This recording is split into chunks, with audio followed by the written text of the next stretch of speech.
دا لقمان حکیم نه دی، دی غلام نو دی یو سړی واغستو او الله تبارک وتعالی په قران کې ذکر کړی دی او د پنوم باندې یو سورته سوره لقمان، د پنوم باندې په قران کې یو سورته هم د سوره لقمان. دا غلام غریاد وسه حدیث مبارک کی راضی الکیس من دان نفسه وعمل لما بعد الموت والعاجز من اتبع نفسه هواها وتمنى على الله او كما قال عليه الصلاه والسلام. نبی علیہ الصلوۃ والسلام فرمایي وخيار سره هغه د پتاسو کی، وخيار سره هغه دی چې خپل نفس په کنټرول کې وساتو،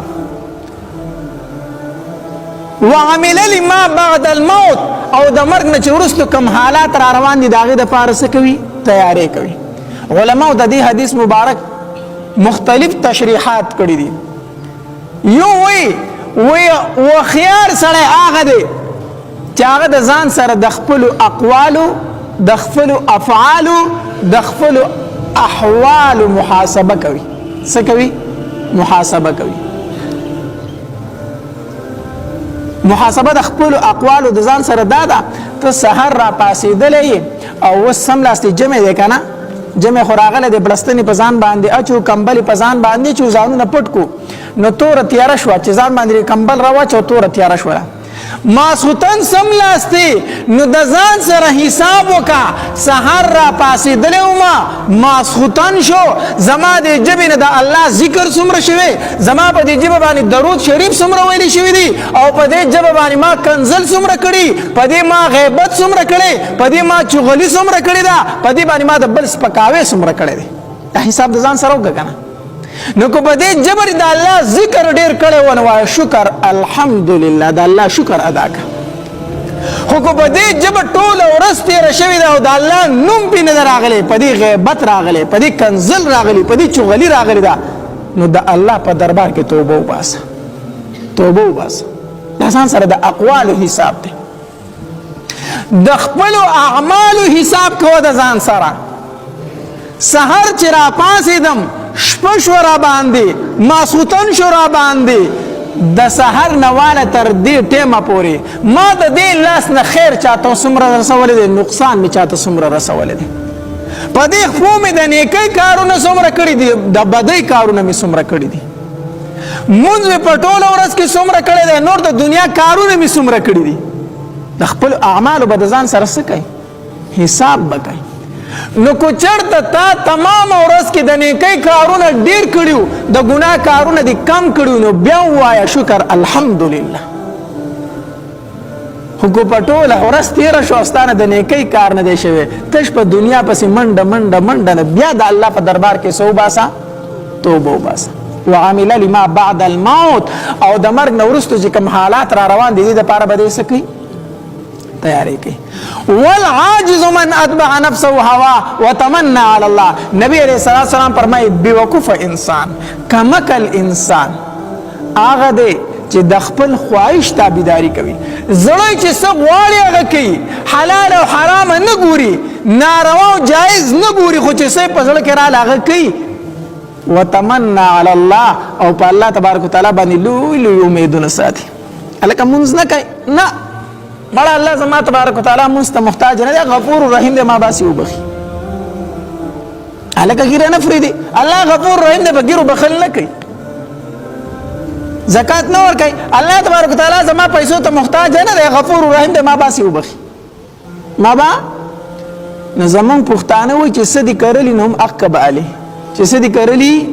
هغه به اخلي، چې غنم دي کرلي غنم به اخلي، او چې وربشې دي کرلي نو څه به اخلي؟ وربشي باخلي. د غنمو نه ته وربشي نشي اغسته. ټیک شو کنه. الله تبارک وتعالی غفور رحیم دی، خو چې تاسو کرلی دا غي صدر کې بیا در باندې نور رحم وکي.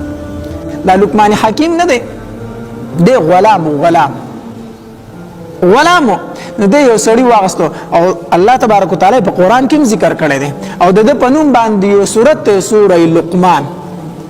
د پنوم باندې په قران کې یو سورته هم د سوره لقمان. دا غلام وګریاد وساته. نو چې کله د خپل مولا واغسته په بازار کې کنه او کور ته راوستو، نو دلته داسې یو کوټه ورکړه ده، وې دغه کې پاتې کې غزان نه. نو چې شپه شوه او دغه کوټې ته ننوته که نه نو خپل مالک ته مال بس صرف یو جانماز راکړي څه راکړي یو مسله ماله راکړه صرفو نو دله جانماز ورکړه مسله یې وله ورکړه دی به په هغې باندې ناست و په هغه کوټه کې او الله به یادو د الله ذکر به یې کوو عبادت به یې کوو څه ټایم د شپې تیر شو نو دی پاسې د ورغې په دې خپل مولا پسې په دې آقا پسې ورغې وی پاسه الله یاد کا پاسه الله یاد کا نو هغه ورته مړه زه الله غفور رحیم دی ما پاسه الله غفور رحیم دی دی ټیک شو راغې بیا د الله په ذکر کې مشغول شو څه ټایم تیر شو وی زه زما د مولا به لږ خوب پوره شوي چې اوس یې راپاسوم چې دی پسې لاړ وی پاسه الله یاد کا هغه ورته یې زما الله غفور رحیم دی دی بیا راغې چې کله د چربانګ ټایم شو د تهجد ټایم شو که نه ویره دا ډېر بختور ټایم دی چې اوس خو راپاسم خوب به یې پوره کړی نو چې دی به د خپل مولا پسې لاړو وی راپاسه د تهجد ټایم دی هغه ورته مړه څه تنګول دي راغسې زه مړه الله غفور رحیم دی الله به ما وبخي الله زما د شپې ودرېدو ته ضرورت نه لري ټیک ته نو دی ته راغی چې سار شو د مولا لږې وربشې واغستې دي مالکې او دله یې ورکړې وی دا واله په پټي کې وکره دا وکړه لګي اوس غلام د کار خو به کوي که نه د چې هغه وربشې واغستې سیر دوه سرې وربشې نو لاړو او دکاندار ته وی مال یو دوه سیره باجره راکه څه راله راکه یو دوه سیره باجره راکه نو چې باجره یې واغسته نو لاړو هغه یې وکرله باجره یې وکرله وربشې پرېښودې وخت تېرېدو چې مالک لاړ پټي ته که نه اوس په پټي کې د وربشو په ځای باجره ولاړه ده دی راوغوښتو ویل که دا داسې چل کړی دی کاله خو ما وربشې درکړې چې دا وکړه په پټي کې خو باجره ولاړه ده وی ما باجره کرلې ده که نه ما څه کرلې ده وی تا ته ما باجره ویلو ده ورته الله غفور رحیم دی کرلې مې باجره ده خو وربشې به شي که نه څه به شي ما وکړله باجره خو الله غفور رحیم دی الله مهربانه ذات دی خو هر څه کولی شي دې نه به راله څه جوړه کړي وربشې جوړې کړي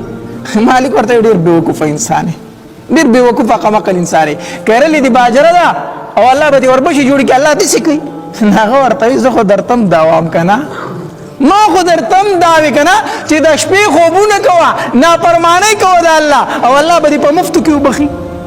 خو چې څه دې کرلې هغه به درته میلاویږي که نه او مالک پوه شو چې دا خو یې راله سبق راکړو دا یې راله څه راکړو دا خو زه د پوه کولم چې ګوره دنیا کې دې څه کړي په آخرت کې به هغه میلاویږي الله داسې غفور رحیم نه دی چې څه دې کړي هغه به درته میلاویږي نو نبی علیہ الصلوۃ والسلام فرمایي بیوقوف انسان عاجز انسان هغه دی چې کوي ګناه او امیدونه د الله تبارک وتعالی نه ساتي چې الله به ما وبخي داسې بیانات اورېدلو دپاره زموږ یوټیوب چینل واجد اسلامیک سټوډیو سبسکرایب کړئ په دې به تاسو ته انشاءالله العزیز ښایسته واقعګانې او بیانات میلاویږي او د ګنټې د نشان سره کلیک کړئ تاسو ته آینده نوې ویډیوګانې مخې ته راځي او د خپلو ملګرو سره لازم شریکه کړئ والسلام ډېر